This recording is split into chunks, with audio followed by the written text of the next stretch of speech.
You are locked into the Cowbell Kingdom podcast, frontline coverage of the Sacramento Kings. Now, here are your hosts, Jonathan Santiago and James Ham. Welcome to the Cowbell Kingdom podcast. I am James Ham. With me, as always, Mr. Jonathan Santiago. We are on the eve of Summer League, John. The eve of Summer League. Are you excited? I am excited. I'm not excited about the long drive that we are going to undertake to get to Las Vegas, but once we get there, we've got a lot of major storylines to follow. Obviously, at this point, as we are recording the podcast right now, nothing has been decided with the big fish as far as LeBron James and Carmelo Anthony, Chris Bosh, Dwayne Wade, those guys are concerned, which is holding up things for Isaiah Thomas and a couple other guys. So, once we get there, we'll probably have a little bit more clarity on how this free agency period is really going to play. Yeah, it seems like the NBA needs like a giant LeBron-size enema to get this thing going. It just needs to. It just needs to start disgusting. Flowing. It does. I mean, this is ridiculous. I mean, what is today? Today's the 10th, the 11th. I mean, this is way too long into free agency to be still him and Han. I know the latest news is LeBron is on his way to Brazil to watch the World Cup final. Good for him. I wish I was on my way to Brazil to watch the World Cup final before deciding on which person was going to pay me like $100 million. But, to each his own. So it is holding up things. But we do have a lot of interesting sort of movement on the Isaiah Thomas front, John. Have you been keeping up with everything that's happening?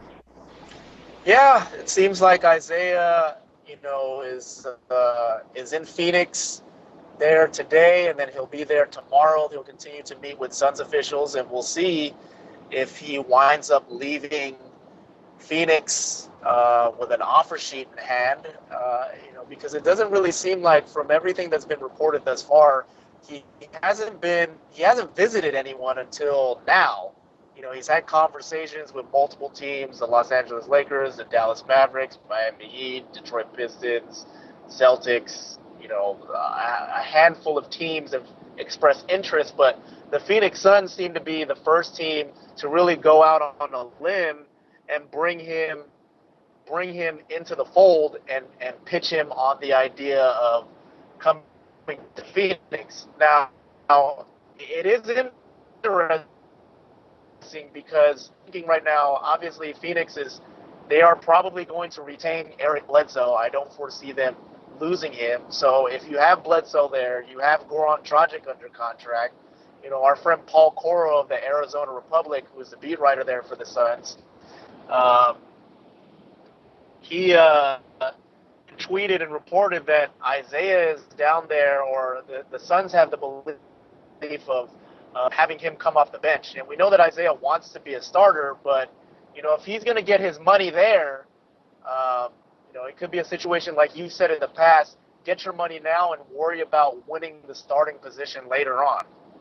Yeah, John, I think what we're also hearing kind of late on this deal is it is possible that the Phoenix Suns are looking at Isaiah as a replacement for Eric Bledsoe. There are rumors out there that if he is going to sign in Phoenix, it will be as the starter, and that the Phoenix Suns believe that he's a more durable player than Eric Bledsoe, and would come at a slightly reduced rate as to what they're going to have to play Bledsoe, and they may let Bledsoe walk. That is one of the later things that we're hearing in this story. Now, whether we believe that or not, I don't know. I think Eric Bledsoe is a solid NBA player with a lot of potential, but they are right. He is a guy with a long history of injury, where Isaiah Thomas really isn't. I mean, we saw him miss 10 games last year with the what was it? The wrist injury, yeah. But and then and then the quad. Quad. It was a quad. That's what it was. I was trying to think, what was it? It was a quad. And basically, besides that, Isaiah Thomas has been reasonably healthy, and I think teams around the league look at him and say, well, I mean, He's proven he can play lots of games. I mean, he's done that for the Sacramento Kings since coming in the league, 3 years ago. So I don't know, John. We're gonna see. Again, we hear he's whittled his choices down, maybe to Dallas, to Phoenix, and to the Lakers. I kind of want to see what these dollar amounts are, but I think it's safe to say, John, it doesn't matter what the dollar amounts are at this point. Kings fans don't want to hear this, but I don't think the Kings will match at any price. Yeah, it does seem that way. I mean, we've talked about this, off the podcast.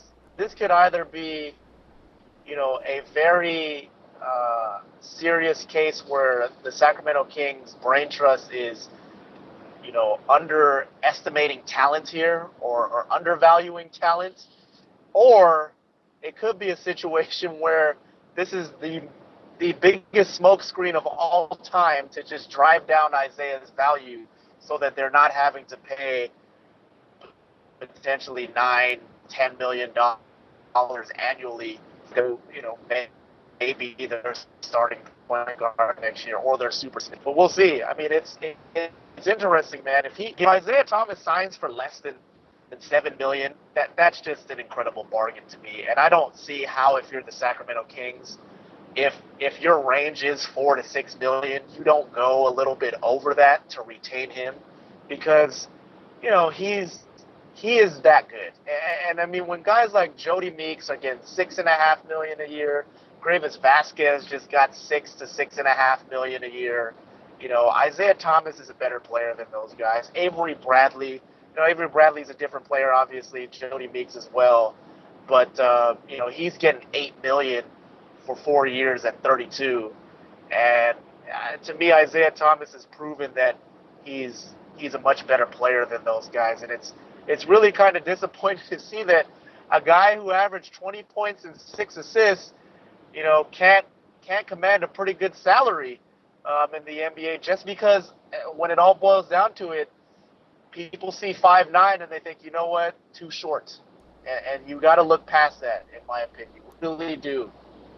John, I'm going to reserve judgment on the NBA until he signs his contract, because I have a feeling that someone may pay him way more than we think. And when that happens, of course the Kings are going to say, see, look, there's nothing we could have done. The worst nightmare for the Kings is for Isaiah to be sitting there at $5.5, $6, $7 million. That's a nightmare for the Kings. Yeah. Because at this point, he's not happy. He's not happy with the Kings on how they've played this. He likes walking into Phoenix and seeing his name on billboards, his picture all over the place. I mean, that's something that he likes to see. And I guarantee you this, when he signs somewhere else and he shows up either at Sleep Train Arena or anywhere else that the Kings have to play this guy, he is going to absolutely torch them. He is going to go at them nonstop. And he's going to show everybody why he was worth what he was worth and why the Kings made a mistake when they passed on him. And I have no doubt about that. I don't think we fully know, how angry this guy can get. His whole stay paranoid motto. Well, this dude's staying paranoid right now until he gets a giant check. If I'm him, I'm in like a giant plastic bubble. I don't fly anywhere. I just say, look, everyone's got to come to me. I'm not gonna play for you. I'm just gonna sit here in this giant bubble, so nothing happens to me until I sign that mega deal. Yeah, and I think this could potentially wind up being good for his career outlook as well, because again, like you're saying, this gives him more fuel to his fire to really push forward and to keep proving people wrong. He's proved me wrong multiple times, and I'm sure he's proved you wrong multiple times. We've all had ideas of what we thought Isaiah Thomas is and was as a basketball player, and he just keeps coming back every year and saying, that's not who I am. I'm much better than that, and I can show you. And, this is the situation that I think he could be putting himself in for next year, where, if the Kings end up passing on him, he will come in and torch them every chance he gets. If he remains in the Pacific Division, whether it's with the Phoenix Suns or the Los Angeles Lakers, he's going to try and kill the Sacramento Kings every time. And again, I think fans, to remind the fans out there, people thinking, oh, well, his top three choices are now the Lakers, Mavs, and Suns. He doesn't want to be a King anymore. That's not the case. He wants to be a Sacramento King. It's just that the Sacramento Kings have not necessarily shown that they want him to remain here in this city with this franchise. So when you don't necessarily have that, you don't have the love reciprocated back, then of course you got to move on. And I think that's what he's looking at right now, is just an opportunity to get, be somewhere where he's appreciated for who he is. Because honestly, even then, like I said this on Twitter over the weekend, if the Kings do end up matching his contract, I could see him coming off the bench for this team, even though he's better than Darren Collison. Because we all know last year during training camp, Isaiah Thomas was destroying Gravis Vasquez in those matchups. Yet Vasquez still emerged from training camp and in preseason as the starting point guard for the Sacramento Kings. That's true. And I could see a situation where they bring him back here and they say it's the competition, but realistically their minds have already been made up and they want him to come off their bench. Isaiah will not be happy with that, but I don't think it'll be a situation where Isaiah says, you know what, I'm just going to tank it and I'm not going to play, to my potential. He'll play angry. He'll play angry off the bench if that ends up being the case. But, it won't be a situation where the guy is sulking and not producing at all. But, again, we'll see. Yeah, I agree. I don't think he's going to sulk. And I also, we keep beating this dead horse, but the Kings' bench was horrible last season, and I don't think they've addressed their bench at all. One of the largest weaknesses this team had was its bench scoring. And if you do believe that Isaiah Thomas is a bench player, or, even if you wanted to open up the competition, then I think the team is better to have a bench of, better to have 2 point guards in Isaiah Thomas and Darren Collison. At least one of those guys is going to score for you off the bench. At this point, again, they haven't upgraded their bench at all. And, of course, free agency is like at this, horrible standstill. But they're going to have to do something. Even if it's keeping a guy like Marshawn Brooks, who we've seen is on the Summer League roster, that's the guy who can absolutely fill it up. He doesn't do a whole lot of anything else, but the Kings might need somebody off the bench who just comes in without a conscience, John. Yeah, they might. We'll have to see what happens here, obviously, in the matchup between Ben McLemore and Nick Stauskas. And personally, I can't really see a situation where either of those guys are with this team long term. And right now it seems like Ben McLemore might be the likely candidate to be moved if that winds up being the case to upgrade the talent on this roster. But that's going to be interesting to watch. And I'm curious, you wrote about this earlier today, but what are some of the matchups that you are really eager to see play out here in Summer League? Well, I really hope that when we get here, when we get to Las Vegas, that we actually see Derek Williams with some sort of pulse. Because to me, Derek Williams, after the Rudy Gay trade, he just gave up last season. He played so poorly for the Kings down the stretch. He had plenty of opportunity. He played plenty of minutes, and he did not produce at all.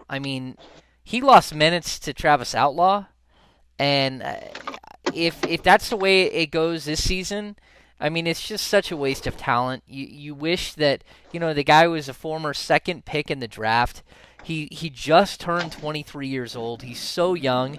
But still, the light bulb has not gone on with Derek Williams. That he literally has, this season and then maybe a minimum salary next year if he does the same thing again, and then he'll be out of the league. The league doesn't care how athletic you are. If you can't put it together, then, c'est la vie. Get out of town. That's the way it goes. So for me, I really want to see Derek Williams come in the Summer League and dominate, because a guy coming into his fourth NBA season who was a second pick in the draft, he should dominate Summer League. And there's only a few times I can think of where Derek Williams has ever dominated, but this is an opportunity. Yeah, I agree. This is going to be a big summer for Derek Williams to really show that he can stay in the league because, it doesn't matter anymore that he was the former number 2 pick in the 2011 draft. He's got to show that he's an NBA player at this point, and he has NBA talent. I mean, there are so many players that are not in the NBA right now that have NBA talent. And he's got to show a desire. He's got to be able to show aggressiveness, in my opinion. And that was where he struggled the most, I feel, last year as a Sacramento King. And even throughout his career as a Minnesota Timberwolf, he really just wasn't able to adapt his game from the college level to the NBA and pro level because he's not getting the same amount of touches. And he's got to figure out a way to utilize his skills and his talent as a potentially good scorer, at this level much better. Honestly, I think Derek Williams, if he could add a jump shot, if he could add range to his shot, in particular, maybe become a corner 3-point threat with his athleticism, there's no reason why he can't be in the league for the next 10 years. I mean, because athletically, he should be able to guard not just power forwards, but also small forwards as well. And then if you have the 3-point shot, obviously teams out here in the NBA these days are looking for, stretch fours to play in this league. He's got the talent to do it. This is a really great opportunity for him to show that, he deserves to be in the NBA still. Yeah, John, what he has to show is that he's so much better than Quincy Acey that he has the opportunity here, John, to steal the starting power forward spot. I mean, who else is it at this point? I mean, the Kings everyone keeps talking about the Kings need a shot blocker. They need this, they need that. The power forward position. The fact is they don't have that player. And, I mean, they're going to try guys like Eric Moorhead and stuff like that during Summer League just to see if they can block any shots. A guy like Sim Buehler, a 7'5" behemoth, just to see if they can find someone to eat some space. So I guess at this point, what we really need to figure out is Derek Williams a long-term facet on the Sacramento Kings, or is he just a guy who he's an expiring contract that can be dealt at the deadline? Because to me, that's where he is at this point. He's like he's not even an asset, which is what Pete D'Alessandro had hoped to get out of him, was to convert him into an asset. But he didn't perform like an asset. He didn't play up to a $6 million salary that he's going to make. And just think of this, John. The Kings will probably allow, Isaiah Thomas to walk away. And how much more than $6 million will it be? You have a guy who's done everything in his power to make it in the NBA, and a guy who's squandered everything that's been given to him, and one of them is not going to play for your team because the other one makes too much money. And, I mean, that's the reality of the professional game, but, I mean, that's kind of a tough pill to swallow. Yeah. You know who else I'm also eager to see in Summer League is Ray McCallum, because there's a part of me that wonders if this decision that's looming for the Sacramento Kings regarding Isaiah Thomas has anything to do with what they see in Ray and what they've seen him do this offseason so far. Because realistically, Isaiah Thomas and Darren Collison, they're kind of the same player. One is a much better scorer, obviously, than the other. Again, they are not pass first point guards. But Ray McCallum, as you've said in the past, he gives them something different. And I'm curious to see what strides he's made in his game. We go back to last year in Summer League. Ray did a phenomenal job. I thought he was, arguably their best player on that horrible Summer League team. But, he couldn't get anything going because obviously there was just no, there weren't enough talented guys to set up. So this is an opportunity for him as well to show that he is making strides in his game. And maybe, if Ray McCallum is that X factor, the guy who is showing, I deserve more playing time, and maybe I might make a run at the starting point guard spot next season. Now, I'm not yet sold on that, but hey, maybe the Kings might be seeing something more in him than what we're seeing at this point. Yeah, isn't that like the crazy? Maybe we're fools. Maybe Ray McCallum is the point guard, not of the future, but of the now, and that he's going to give Darren Collison a run for his money and help improve this team. I hope so. I mean, I really like Ray McCallum. I like all the sort of the attributes that he has. I think he can shoot. I think he can play defense. I think he is a very good passer. The Kings are talking a lot about the ball sticking in your hands, though. Michael Malone does not want to see hero ball, but he also wants to see ball movement. And let's be honest, Ray McCallum was such a train wreck when it came to holding the ball. I mean, the Kings were playing in the last 4 seconds of the shot clock the entire time he was a starter. And that's just because he doesn't have experience. But at the same time, I mean, this is part of why the Kings don't want Isaiah Thomas as their starting point guard, allegedly, because he's not a pass-first guy. He is a guy who holds onto the ball too much. And, so if it's Ray McCallum, he's got a long way to go, or he's got a lot to prove. And even then, I mean, we're talking about a second-round pick. I mean, he's got some upside, but, I mean, how much upside does he have? Yeah. And again, it's all up to the player, because I think we could go back a couple of years ago and say the same thing about Isaiah Thomas. I mean, obviously him being the 60th pick in the draft, how much better could he become? And he just kept coming back every year, proving us wrong. Maybe that's the same thing that happens for Ray McCallum. I don't know. I don't know if that is the case, but that, we don't know. We'll see what happens when they tip things off, against the San Antonio Spurs at Cox Pavilion tonight, now as you're listening to this podcast, in Las Vegas Summer League. And you know what? While we're on the topic of other things we want to watch here for Summer League, we of course cannot forget about the matchup. Ben McLemore and Nick Stauskas. That's going to be fun to watch. I mean, we're going to see them on the court together at times. And Marshawn Brooks could be a real dark horse to kind of muddy that thing up, because hey, if that guy comes out and shows, hey, look, I'm outplaying your past 2 lottery picks, I mean, that could put some egg on the Kings' faces. But he's a talented guy as well. That shooting guard battle is really one to watch as well, in my opinion. All right, John. Yeah, I think we were all so shocked with the Stauskas pick on draft night that it was just shocking. It was like, oh my gosh, we didn't see that coming at all.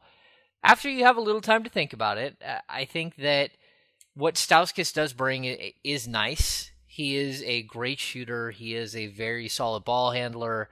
He's a guy who can create his own shot. He can create shots for others. These are all things that the Sacramento Kings needed. I think the Kings needed other things more, because they do have McLemore, but at the end of the day, I think most people inside the Kings believe that Nick Stauskas is the starting shooting guard day one on the Sacramento Kings. It was a huge position of need last year. Again, this team has some glaring holes at the power forward position as well. They've got 5, 6, 7 guys that can play the position, and not one of them is the guy that the Kings want. But more than that position, they have guys who can get you through at that position. If you have to go through another season of Jason Thompson, but this year with a guy like Carl Landry backing him up, I think you're okay. But what you're not okay with is what you got out of the shooting guard position last year, and it was just dreadful.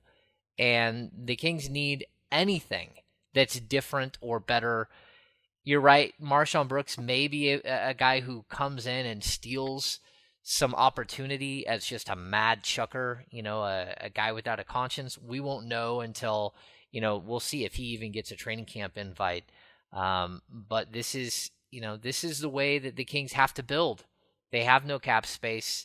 They're a team that's really not looking, favorable this season, with the luxury tax and everything else just looming over them.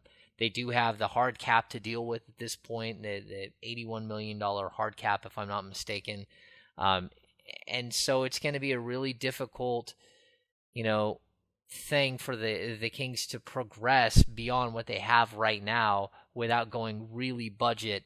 And, they need either Stauskas or they need McLemore to be above average. They need them to be a good player this season for anything good to happen, in my opinion.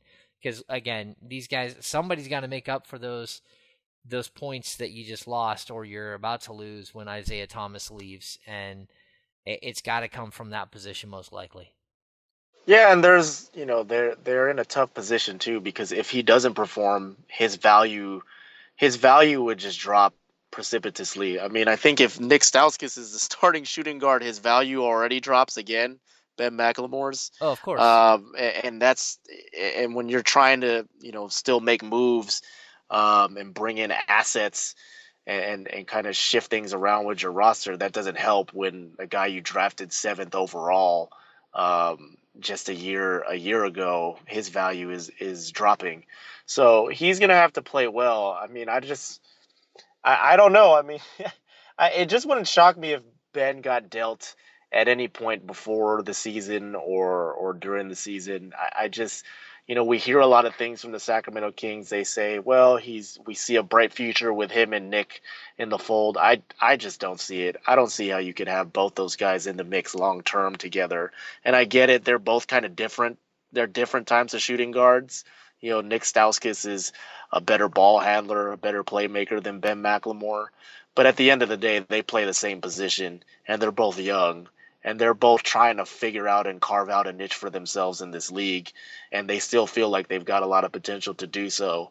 So that's just going to be really interesting to watch. And as I said, with Marshawn Brooks, here's a guy who I think when you watch him play, he passes the eye test. He does everything that you'd want to see out of a basketball player. He's very fluid in the way that he scores. The problem has been he just doesn't have much of a commitment to defense, and his shot selection is ill-advised. So, this is an opportunity for Marshawn Brooks to show, one, I can defend at the NBA level. He's playing for a team that has a defensive-minded head coach in Michael Malone, so he can learn some things here. And two, I can be a more efficient scorer, and I won't, monopolize my touches here and waste opportunities just trying to get my shot up. And that's really an opportunity for Marshawn Brooks, because it's amazing. Again, here's a guy who passes the eye test, and he's on the verge of being out of the league at this point. Yeah, it's crazy. I mean, he's a guy who was drafted ahead of Isaiah Thomas in the first round, and he's bounced around. He played for 3 different teams this season alone. And he's a guy with a lot of talent, but like Derek Williams, he's got a lot to prove, a lot to show that he still deserves or is worthy of an NBA roster spot at this point in his career. Yeah, John, and I want to clarify something too. I think if you're listening and you think that like John or I think that Ben McLemore is a horrible player, or that that the Kings wasted whatever, I don't really think that that's accurate. I think the way that we look at it is that for every moment that he is playing behind a new guy is a moment that his value will drop. And if you're going to get value out of him, it's not going to be with him playing, 22 minutes off the bench as a reserve. His value is only going to drop. And so what you have to do is you have to find somebody who believes that they can play with him now, or someone that's willing to bring him along slowly and have him grow. But the fact is, the Kings are already doing that with another player now. And what it doesn't matter who's playing that position, in my opinion, John, whether it's Stauskas or whether it's Ben McLemore, they don't need the other guy there. What they need is a veteran who knows how to bring somebody along, who knows how to show them how to be a professional, to do the little things. They don't need another, early 20-year-old kid trying to show them something. It's just, that's not going to work. It never works. If you walk into the season with the 4 guards that we've seen so far that are like pretty much guaranteed roster spots, of course, in Stauskas, McLemore, McCallum, and Darren Collison, 3 of those guys have virtually no real NBA experience at all. The most is McLemore, who's played in 82 games. But, I mean, McCallum started 10 games, and he only played in, I don't know, like 44 games or something. Most of that was in scrub time. You can't walk into the season with this roster makeup right now. It will not work. I guarantee it. There's not enough leadership. There's not enough, like, veteran savvy. These guys will get picked apart on a nightly basis.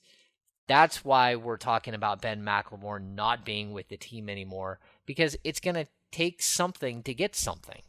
And when your best asset is probably Ben McLemore to move in a trade, outside of, maybe dealing DeMarcus Cousins, which they're not going to do, it makes life difficult. I mean, in order for this team to get better, chances are Ben McLemore is going to have to be traded. And that's going to confuse some people, but honestly, when you're strapped for assets and you don't have a first-round pick that you can trade in, like, I think until 2019 still, then there's an issue. Yeah, it's interesting that, before the offseason began, you kind of look at the team and you said, well, they've got a lot of moving pieces here that to make potential moves and deals. But now I think it's kind of dwindled down. I think they've kind of boxed themselves in. I get it. You pick the best player available, or you pick the guy that you thought was the best player available, Nick Stauskas. But by doing that, you also box yourself in with Ben McLemore, and like you said, his value only drops from here. The fact, once they drafted Nick Stauskas, Ben McLemore's value already dropped. It just shows the league, like, no matter what they're saying, the league is saying, well, you just drafted another shooting guard who, when you had picked one the year prior. Yeah. So their flexibility, the flexibility that they had before, is kind of dwindling at this point. But we know, I mean, at this point, with what this with the current makeup of this team, they haven't gotten much better yet. Right now. Yeah. I mean, and they like, this team is not. If we're going into training camp with the roster that they have now, or even just maybe like one minor move here or there, maybe to pick up some more depth off your bench, it's not a playoff team, in my opinion, unless DeMarcus Cousins, obviously takes his game to, levels unheard of in just a year, and Rudy Gay emerges, to levels unheard of that in just a year. I just don't see it right now with the way this team is made up, that this team can even really compete in the Western Conference. I would agree with you. I mean, I don't know how they're going to compete at all. And not only that, but while they're losing talent in Isaiah Thomas, teams like, I don't know, the New Orleans Pelicans are loading up. Teams like the Houston Rockets, still have an opportunity to add a guy like Chris Bosh or retain Parsons, and they're loading up. I mean, there's a lot of teams around the league. Again, if you lose Isaiah Thomas to the Phoenix Suns, they get better. They get better. They were a 47-win team, and they didn't make the playoffs last year. And if they add Isaiah Thomas to the mix, they get better. And didn't they have 3 first-round picks?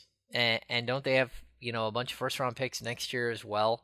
I mean, let's talk about that, though. Let's talk about the possibility if let's say Isaiah does sign an offer sheet there, I would think that the Kings would seek a sign and trade, or they could try and work out a sign and trade with the Phoenix Suns. The Suns do have some nice assets that I think could come back in a trade for Isaiah. I find it interesting that they haven't signed Tyler Ennis to his contract yet. And so I believe at this point you could still trade him. You could trade his rights, and then he can sign with a team if that does happen. But if he does sign, he wouldn't be able to be traded for 30 days or so. Yeah, and if there's actually an offer sheet, then it's over. Like you can negotiate before the offer sheet is actually in place. Once the offer sheet is signed, you either match or you don't match. So if you know if someone's going to get an offer sheet, you can go, wait. Let's have a conversation.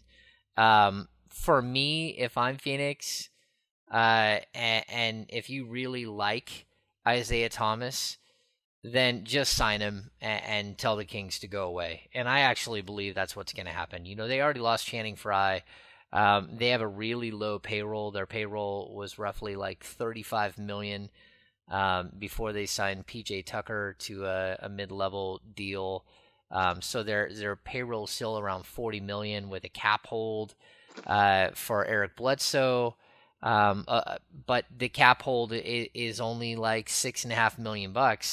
And I honestly believe that these the Phoenix can improve themselves in a lot of different ways, but they can also do it without having to give up anything because they have so much youth. And you know, maybe the Kings do look at Tyler Ennis and say we'll take him in a deal, and that might make sense, especially if they intend on re-signing Bledsoe as well. You know, it doesn't really make sense to have Bledsoe, Thomas, Ennis, Dragic all to play virtually the same position.